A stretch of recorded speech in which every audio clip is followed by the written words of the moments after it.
ভীষণ ক্ষুধার্ত আছি।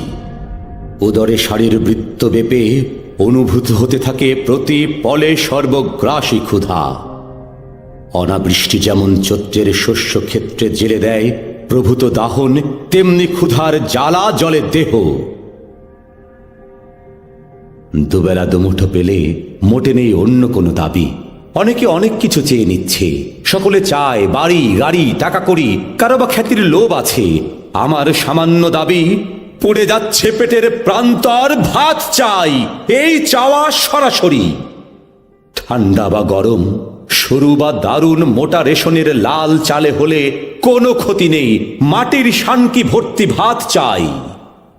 দুবেলা দুমুঠো পেলে ছেড়ে দেব অন্য সব দাবি। অযৌক্তিক লোভ নেই, এমনকি নেই যৌন ক্ষুধা।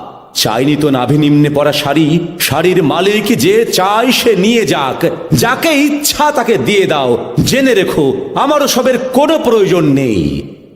যদি না মেটাতে পারো আমার সামান্য এই দাবি, তোমার সমস্ত রাজ্যে দক্ষযজ্ঞ কাণ্ড ঘটে যাবে। ক্ষুধার্তের কাছে নেই ইষ্টানিষ্ট আইন কানুন। সম্মুখে যা কিছু পাবো খেয়ে যাব অবলীলাক্রমে, থাকবে না কিছু বাকি, চলে যাবে হা ভাতের গ্রাসে। যদি বা দৈবাত সম্মুখে তোমাকে ধরো পেয়ে যাই, রাক্ষসে ক্ষুধার কাছে উপাদেয় পাচার হবে। সর্বপরিবেশ গ্রাসী হলে সামান্য ভাতের ক্ষুধা ভয়াবহ পরিণতি নিয়ে আসে নিমন্ত্রণ করে। দৃশ্য থেকে দ্রষ্টা অব্দি ধারাবাহিকতা খেয়ে ফেলে অবশেষে যথাক্রমে খাবো গাছপালা, নদীনালা, গ্রামগঞ্জ, ফুটপাত, নর্দমার জলের প্রপাত, চলাচলকারী পথচারী, নিতম্ব প্রধান নারী, উড্ডীন পতাকা সহ খাদ্যমন্ত্রী ও মন্ত্রীর গাড়ি। আমার ক্ষুধার কাছে কিছুই ফেলনা নয় আজ।